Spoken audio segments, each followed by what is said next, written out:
आदाब के न्यूज़ 24/7 में आप सभी का स्वागत है। मैं हूं मुस्तफ़ा आदिल। चलिए सबसे पहले देखते हैं मुख्य समाचार। औराद तालुक़े में अधिकारियों की लापरवाही। औराद पट्टन पंचायत नगर पंचायत परिसर में पीने का पानी सड़क पर बह रहा है। राहुल गांधी से मिले सिद्धरामैया और डीके शिवकुमार। मंत्रिमंडल विस्तार पर हुई चर्चा। कर्नाटक में बिदादी के किसानों ने भूमि अधिग्रहण के खिलाफ रक्त प्रदर्शन किया शुरू। आंध्र प्रदेश में कोरोना के 12 नए मरीज मिले, 4 की हुई मौत। अलर्ट पर स्वास्थ्य विभाग। चल पड़ी देश की पहली हाइड्रोजन ट्रेन। जिंद रेलवे स्टेशन से प्रधानमंत्री मोदी ने हरी झंडी दिखाकर किया रवाना। डॉक्टर एपीजे अब्दुल कलाम समेत 3 वैज्ञानिकों की मूर्तियां अंतरिक्ष में ले जाएगा विक्रम-1। भारत का पहला प्राइवेट रॉकेट लॉन्च के लिए तैयार।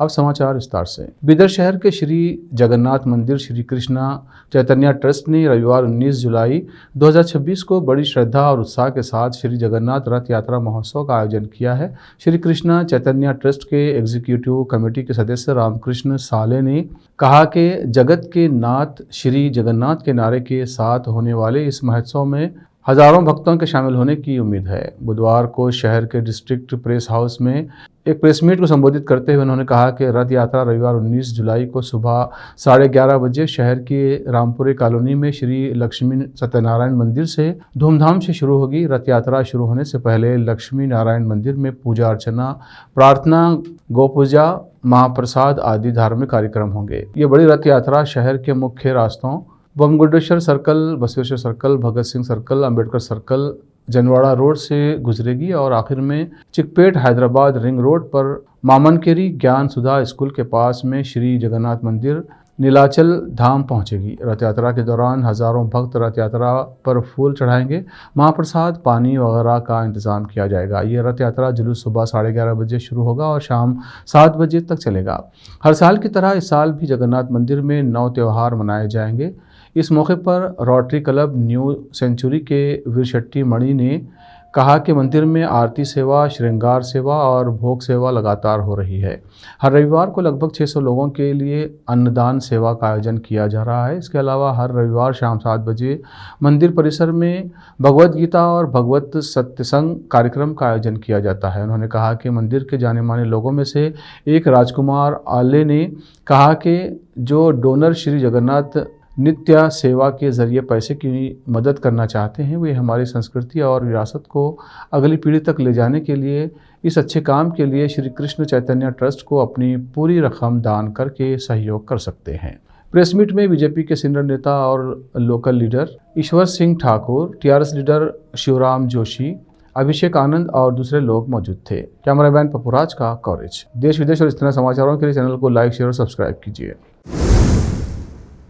बिदर जिले के औराद तालुक़े में औराद पट्टन पंचायत नगर पंचायत परिसर में से निकला पानी सड़क पर बह रहा है, जिससे अधिकारियों की लापरवाही का पता चलता है। इसे देखकर भी अधिकारी अपनी आंखें बंद करके बैठे हैं। बता दें कि औराद में पिछले 11 दिनों से पीने के पानी की सप्लाई में रुकावट के कारण परेशान कस्बे के लोगों को पानी तो दिया गया, लेकिन नगर पंचायत अधिकारियों की लापरवाही के कारण कीमती पानी का सड़क पर बहने की घटना से लोगों में गुस्सा है। पीने के पानी की गंभीर समस्या को देखते हुए सामाजिक कार्यकर्ता गुरुनाथ वड्डे के नेतृत्व में कस्बे के लोगों ने पानी के लिए पदयात्रा निकाली थी और नगर पंचायत को एक अर्जी दी थी।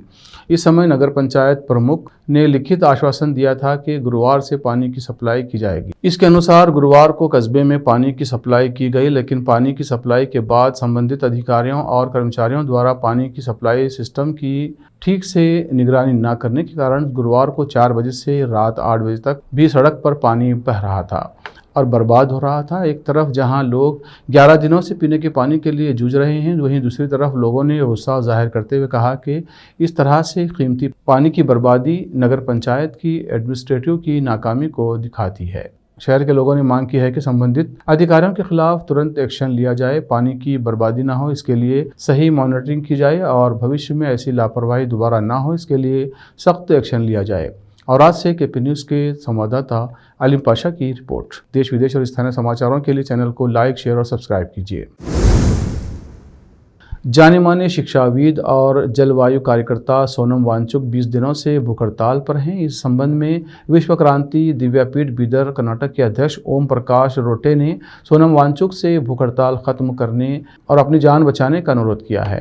ओम प्रकाश रोटे ने बीदर के अंबेडकर सर्कल पर पम्फलेट और बैनर थामे हुए हाथ में तिरंगा झंडा लेकर राष्ट्रपति द्रौपदी मुर्मू से अनुरोध किया है कि वो सोनम वांगचुक की भूख हड़ताल खत्म करवाएं और उनकी जान बचाएं। अपनी मांग रखते हुए ओम प्रकाश रोटे ने कहा कि सोनम वांगचुक एक बहुत महान इंसान हैं जो इंटरनेशनल न्यूज़ में हैं और दुनिया के नेता उनकी सेहत को लेकर चिंता जता रहे हैं। एक महान इंसान जिन्होंने शिक्षा, पर्यावरण, विज्ञान जैसे क्षेत्रों में बहुत बड़ा सपोर्ट दिया है और जो लद्दाख के लोगों के अधिकारों के लिए लड़ रहे हैं। उन्होंने अपनी उपलब्धियों के कारण इंटरनेशनल सम्मान पाया है। ऐसे लोग करोड़ों में पाए जाते हैं। वे नीट एग्ज़ाम समेत अलग अलग एग्ज़ाम में गड़बड़ियों और एजुकेशन सिस्टम में क्वेश्चन पेपर लीक जैसी गड़बड़ियों के खिलाफ प्रोटेस्ट कर रहे हैं। सोनम 18 दिनों से दिल्ली के जंतर मंतर पर भूख हड़ताल पर हैं। अब तक केंद्र सरकार के प्रधानमंत्री और मंत्री राम राज्य की दिखावटी देशभक्ति के नाम पर सत्ता में आए हैं और इंसानी मूल्यों को हवा में उड़ा दिया है और सत्ता के नाम पर तानाशाही और दमनकारी नीतियों के साथ काम किया है। सरकार को पता था कि सोनम की सेहत दिन ब दिन बिगड़ रही है और उसकी जान को खतरा है। उन्होंने राष्ट्रपति द्रौपदी मुर्मू से सोनम वांगचुक की भूख हड़ताल खत्म करवाने और उनकी जान बचाने का अनुरोध किया है। केपी न्यूज़ के कैमरामैन महेश डिगे का कवरेज। देश विदेश और स्थानीय समाचारों के लिए चैनल को लाइक, शेयर और सब्सक्राइब कीजिए। कर्नाटक के पूर्व मुख्यमंत्री सिद्धरामैया और मुख्यमंत्री डीके शिवकुमार ने गुरुवार को नई दिल्ली में कांग्रेस के वरिष्ठ नेतृत्व के साथ राज्य में संभावित मंत्रिमंडल विस्तार सहित विभिन्न राजनीतिक और संगठनात्मक मुद्दों पर महत्वपूर्ण बैठकें की। दोनों नेताओं ने लोकसभा में विपक्ष के नेता राहुल गांधी से उनके आवास पर मुलाकात की, जिसके बाद उन्होंने कर्नाटक के लिए अखिल भारतीय कांग्रेस कमेटी AICC के प्रभारी रणदीप सिंह सुरजेवाला के साथ भी विस्तृत चर्चा की। बैठक के बाद सुरजेवाला ने पत्रकारों को बताया कि ये प्रारंभिक चरण की चर्चा थी और कर्नाटक मंत्रिमंडल का विस्तार जल्द किए जाने की संभावना है। उन्होंने संकेत दिया कि ये विस्तार 6 अगस्त से शुरू होने वाले कर्नाटक विधानसभा के मानसून सत्र से पहले किया जा सकता है। इस बैठक में कर्नाटक प्रदेश कांग्रेस कमेटी यानी KPCC के अध्यक्ष BK हरिप्रसाद भी उपस्थित रहे। सुरजेवाला ने कहा कि बैठक केवल मंत्रिमंडल विस्तार तक सीमित नहीं थी, बल्कि इसमें राज्य सरकार और पार्टी संगठन से जुड़े कई अहम विषयों पर भी विचार विमर्श किया गया। कर्नाटक में प्रस्तावित बिदादी टाउनशिप परियोजना का विरोध दिन प्रतिदिन बढ़ता जा रहा है। गुरुवार को किसानों ने सरकार की भूमि अधिग्रहण योजनाओं के प्रति अपना विरोध दोहराने के लिए प्रतीकात्मक रक्त प्रदर्शन किया। बरामंगला गांव में आयोजित एक प्रदर्शन में महिलाओं सहित किसानों ने अपनी उंगलियों में सुई चुभाकर टाउनशिप परियोजना का विरोध करने वाले बैनरों पर खून पोत दिया और घोषणा की कि वे खून बहाने और यहां तक कि अपनी जान कुर्बान करने के लिए भी तैयार हैं, लेकिन वे अपनी कृषि भूमि से अलग नहीं होंगे। प्रदर्शनकारियों ने हम खून देंगे, ज़मीन नहीं और जनजीवन जय किसान के नारे लगाए और जोर देकर कहा कि प्रस्तावित अधिग्रहण उनकी आजीविका और उपजाऊ कृषि भूमि के लिए खतरा है। किसान नागराज ने कहा, हम 500 दिनों से अधिक समय से विरोध प्रदर्शन कर रहे हैं और आज का रक्त प्रदर्शन हमारे दृढ़ संकल्प को दर्शाता है। टाउनशिप प्रस्ताव रद्द होने तक हम अपना आंदोलन जारी रखेंगे। केंद्रीय मंत्री SD कुमारस्वामी ने आरोप लगाया है कि जिस महान व्यक्ति ने कहा था कि वो बिदादी टाउनशिप बनाएंगे, उसी ने HMT की ज़मीन प्राइवेट सेनाओं को ट्रांसफ़र करने में अहम भूमिका निभाई थी। HMT कैंपस का इंस्पेक्शन करने के बाद उन्होंने कहा, HMT की ज़मीन प्राइवेट सेनाओं को उन लोगों के कहने पर ट्रांसफ़र की गई है जो सरकार में अर्बन डेवलपमेंट मिनिस्टर थे और जिन्होंने कहा था कि वे बेंगलुरु शहर को सिंगापुर जैसा बना देंगे। मैं इस राज्य के लोगों को ये साफ करना चाहता हूं कि आज जिस महान व्यक्ति ने कहा था कि वो बिदादी टाउनशिप बनाएंगे, उसी ने HMT की ज़मीन प्राइवेट सेनाओं को ट्रांसफ़र करने में अहम भूमिका निभाई थी। ये अर्बन डेवलपमेंट का ऐसा हश्र है जो 1999-2004 तक कांग्रेस पार्टी की सरकार में अर्बन डेवलपमेंट मिनिस्टर रहे एक व्यक्ति ने किया है। उन्होंने कहा कि जो व्यक्ति आज पब्लिक सर्विस की तारीफ कर रहा है, देखिए उसने उस समय HMT केस में कैसी पब्लिक सर्विस की थी। HMT साइट पर गैरकानूनी तरीके से बने प्राइवेट अपार्टमेंट और ऊंची इमारतों को ज़मीन किसने दी? मुझे पता है कि उनमें कौन रह रहा है। मुझे उन लोगों के बारे में पूरी जानकारी है जिन्होंने धरती निगल ली और पानी पी लिया। अब वक्त है ब्रेक का, ब्रेक के बाद जल्द लौटते हैं।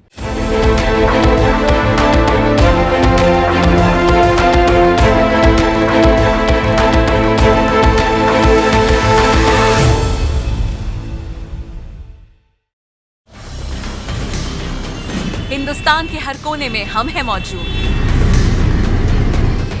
24 घंटे हालात पर गहरी नजर, खबरों से जुड़े चुपते सवालात,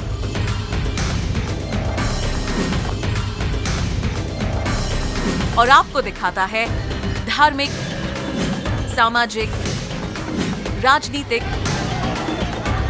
लोकल और इंटरनेशनल न्यूज की सबसे बेहतर कवरेज,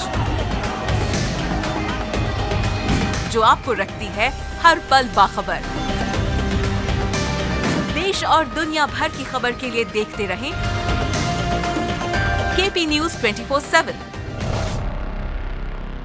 नूर एजुकेशन ट्रस्ट बीदर की ओर से चलाया जाने वाला नूर एमएड और BEd college Bidar, recognized by NCTE Delhi, affiliated to Bidar University, Bidar. Admissions open for the academic year 2025 to 26.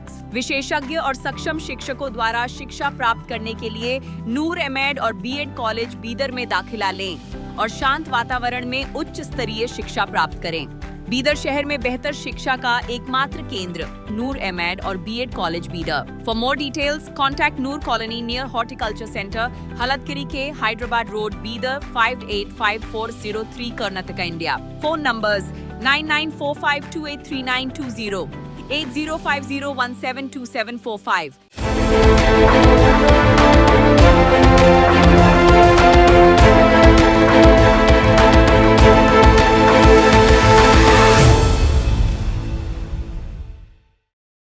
Break के बाद फिर एक बार आपका स्वागत है। देखते हैं अन्य समाचार।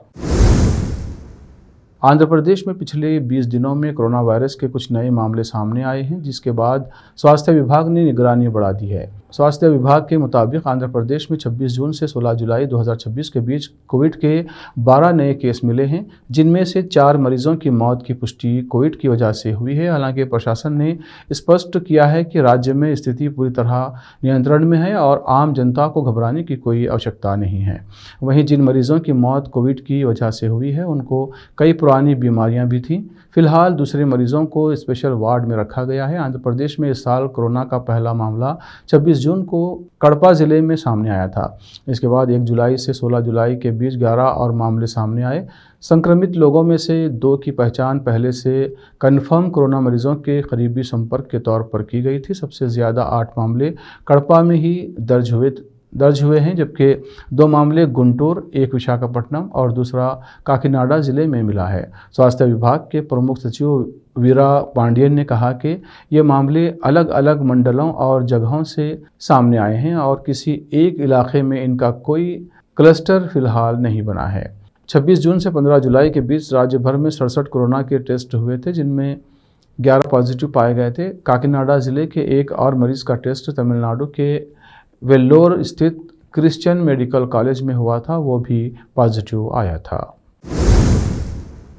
महाराष्ट्र के ठाणे जिले में गुरुवार को एक निर्माणाधीन इमारत की 13वीं मंजिल से निर्माण कार्य में इस्तेमाल होने वाली क्रेन गिरने से एक व्यक्ति की मौत हो गई, जबकि 3 अन्य लोग गंभीर रूप से घायल हो गए हैं। यह हादसा मुंबई के बाहरी इलाके मीरा रोड स्थित जेपी नॉर्थ आवासीय परिसर में हुआ है। निर्माणाधीन ऊंची इमारत के नीचे खड़े कई वाहन क्रेन के मलबे की चपेट में आने से बुरी तरह से क्षतिग्रस्त हो गए।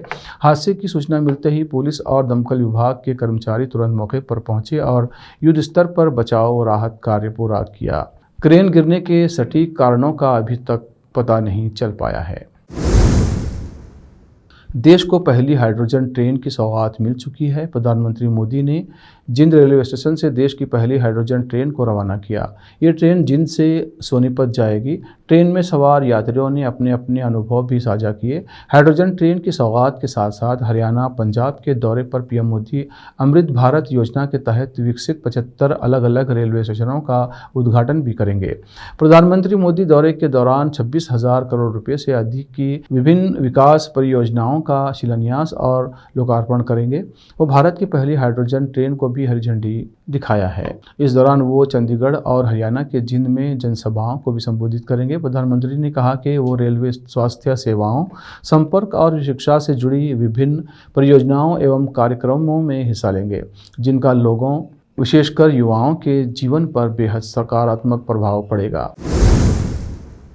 महाराष्ट्र के लातूर से एक बेहद दुखद और चौंकाने वाली खबर सामने आई है। शहर के प्रसिद्ध चिकित्सक और एमजे हॉस्पिटल से जुड़े डॉक्टर मेहुल ईश्वर राठौड़ की संदिग्ध परिस्थितियों में मौत हो गई है। उनका शव अंबेजोगई रोड पर एक कार के अंदर मिला। शुरुआती जांच में एनेस्थेसिया के इंजेक्शन से आत्महत्या की आशंका जताई जा रही है। हालांकि पुलिस ने अभी किसी भी निष्कर्ष पर पहुंचने से इनकार किया है और पूरे मामले की गहराई से जांच की जा रही है। लातूर शहर के जाने माने डॉक्टर मेहुल ईश्वर राठौड़ अंबेजोगई रोड पर MIT कॉलेज के सामने खड़ी अपनी कार में बेहोश अवस्था में मिले। राहगीरों की सूचना पर पुलिस तुरंत मौके पर पहुंची और उन्हें इलाज के लिए फुलाबाई बंसोड़े अस्पताल ले जाया गया। वहां मौजूद डॉक्टरों ने जांच के बाद उन्हें मृत घोषित कर दिया। घटना की गंभीरता को देखते हुए पुलिस के वरिष्ठ अधिकारी और फॉरेंसिक टीम ने मौके पर पहुंचकर जांच शुरू की। प्रारंभिक जांच में ये जानकारी सामने आई है कि कार के अंदर एनेस्थेसिया से जुड़ी सामग्री और अन्य महत्वपूर्ण सबूत मिले हैं। पुलिस इस बात की भी जांच कर रही है कि डॉक्टर राठौड़ ने खुद को एनेस्थेसिया का इंजेक्शन लगाया था या इसके पीछे कोई अन्य कारण है। फिलहाल पुलिस हर पहलू को ध्यान में रखते हुए जांच कर रही है। अधिकारियों का कहना है कि पोस्टमार्टम रिपोर्ट, फॉरेंसिक जांच और वैज्ञानिक साक्ष्यों के आधार पर ही मौत के वास्तविक कारणों का खुलासा किया जाएगा। इसलिए अभी आत्महत्या या किसी अन्य वजह की आधिकारिक पुष्टि नहीं की गई है। डॉक्टर मेहुल ईश्वर राठौड़ चिकित्सा क्षेत्र का एक जाना पहचाना नाम थे। उनके अचानक निधन की खबर से डॉक्टरों, मरीजों और पूरे लातूर शहर में शोक की लहर दौड़ गई है। लोग इस घटना से स्तब्ध हैं और पुलिस जांच के नतीजों का इंतजार कर रहे हैं। फिलहाल इस हाई प्रोफाइल मामले की हर पहलू से जांच की जा रही है। पोस्टमार्टम और फॉरेंसिक रिपोर्ट आने के बाद ही मौत की असली वजह साफ हो पाएगी। इस मामले से जुड़ी हर बड़ी अपडेट के लिए बने रहिए हमारे साथ। संवाददाता मौलाना नौशाद कासमी की रिपोर्ट। देश विदेश और स्थानीय समाचारों के लिए चैनल को लाइक, शेयर और सब्सक्राइब कीजिए। अब वक्त है एक ब्रेक का। हिंदुस्तान के हर कोने में हम हैं मौजूद।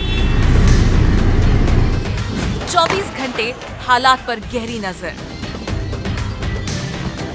खबरों से जुड़े चुपते सवालात,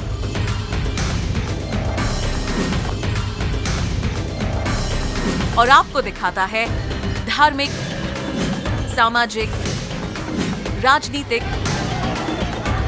लोकल और इंटरनेशनल न्यूज की सबसे बेहतर कवरेज, जो आपको रखती है हर पल बाखबर। देश और दुनिया भर की खबर के लिए देखते रहें KP News 24/7। ब्रेक के बाद फिर आपसे मिलते हैं। Telangana anti corruption bureau ACB के अधिकारियों ने आदिलाबाद में सिंचाई विभाग के executive engineer EE Rathore Vitthal और असिस्टेंट इंजीनियर AE रमेश को 60,000 की रिश्वत मांगने और लेने के आरोप में गिरफ्तार किया। अधिकारियों ने उन्हें रिश्वत लेते हुए रंगे हाथों पकड़ा। मोहम्मद नेमतुल्लाह की रिपोर्ट। भारत का पहला प्राइवेट रॉकेट अपने साथ अंतरिक्ष में भारत के 3 महान वैज्ञानिकों की मूर्तियां भी अपने साथ ले जाने वाला है। खास बात यह है कि ये मूर्तियां चावल के दाने जितनी छोटी होंगी, जिन्हें देखना मुश्किल होगा। 18 जुलाई के दिन हैदराबाद की space company Skyroot aerospace अपने पहले ऑर्बिट रॉकेट विक्रम 1 को शनिवार को लॉन्च करने की तैयारी में है। यह रॉकेट आंध्र प्रदेश के श्रीहरिकोटा के सतीश धवन स्पेस सेंटर से सुबह 11:30 पर लॉन्च किया जाएगा। अगर ये मिशन सफल रहता है तो ये इंडिया का पहला प्राइवेट रॉकेट होगा जो सैटेलाइट को पृथ्वी की कक्षा में पहुंचाएगा। इस मिशन को आगमन नाम दिया गया है। स्काई रूट के CEO ने मीडिया से बातचीत में बताया कि इस लॉन्चिंग के साथ ही भारत उन चुनिंदा देशों और कंपनियों की लिस्ट में शामिल हो जाएगा जिनका अपना प्राइवेट रॉकेट होगा। और डॉक्टर विक्रम साराभाई भारतीय अंतरिक्ष कार्यक्रम के जनक और पितामह, इसके अलावा डॉक्टर APJ अब्दुल कलाम भारत के मिसाइल मैन और पूर्व राष्ट्रपति शामिल हैं। पश्चिम बंगाल के मुर्शिदाबाद के बरहमपुर में एक बड़ा हादसा हुआ है। बच्चों को लेकर जा रही स्कूल वैन से ट्रेन टकरा गई, जिसमें कई छात्रों की मौत होने की जानकारी सामने आ रही है। इसके अलावा कई छात्र घायल हैं। घटना शुक्रवार सुबह 7 बजे की बताई जा रही है, जो बरहमपुर पुलिस स्टेशन के करण सुब्रन्ना रेल फाटक के पास हुई है। सूत्रों के अनुसार आज सुबह छोटे बच्चों को लेकर एक स्कूल वैन स्कूल जा रही थी। रेलवे फाटक बंद नहीं होने की वजह से वैन गुजरी, लेकिन तभी अचानक से ट्रेन आई और उसने स्कूल वैन को जोर से टक्कर मार दी। घटना के बाद मौके पर अफरा तफरी मच गई। आनन फानन में घायलों को इलाज के लिए अस्पतालों में भर्ती कराया गया है। घटना में कई छात्र गंभीर रूप से घायल हुए हैं, जिनका मुर्शिदाबाद मेडिकल कॉलेज अस्पताल में इलाज जारी है। हालांकि अब तक एक्सीडेंट पर ऑफिशियल नहीं आया है। बताया जा रहा है कि छात्रों को लेकर स्कूल वैन घर जा रही थी। मौके पर मौजूद लोगों ने बताया कि रेलवे क्रॉसिंग खुली हुई थी और जैसे ही स्कूल वैन उसे पार कर रही थी, तभी अचानक से आई पुल कार में सवार 3 लोगों की मौत हो गई है, जिनमें 2 स्कूली छात्र शामिल हैं। गंभीर रूप से घायल छात्रों को मुर्शिदाबाद मेडिकल कॉलेज में रेफर किया गया है। घटना के बाद पूरे इलाके में हड़कंप मच गया है। आखिर में फिर एक बार देखते हैं मुख्य समाचार। औरादबिल तालुके में अधिकारियों की लापरवाही। औराद पट्टन पंचायत नगर पंचायत परिसर में पीने का पानी सड़क पर बह रहा है। राहुल गांधी से मिले सिद्धरामैया और डीके शिव कुमार, मंत्रिमंडल विस्तार पर हुई चर्चा।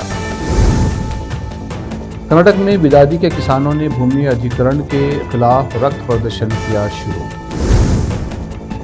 आंध्र प्रदेश में कोरोना के 12 नए मरीज मिले, 4 की हुई मौत। अलर्ट पर स्वास्थ्य विभाग। चल पड़ी देश की पहली हाइड्रोजन ट्रेन। जिंद रेलवे स्टेशन से प्रधानमंत्री मोदी ने हरी झंडी दिखाकर किया रवाना। डॉक्टर एपीजे अब्दुल कलाम समेत 3 वैज्ञानिकों की मूर्तियां अंतरिक्ष में ले जाएगा विक्रम 1। भारत का पहला प्राइवेट रॉकेट लॉन्च के लिए तैयार। केपी न्यूज़ के इस बुलेटिन में इतना ही। देश विदेश और स्थानीय समाचारों के लिए चैनल को लाइक, शेयर और सब्सक्राइब कीजिए। धन्यवाद।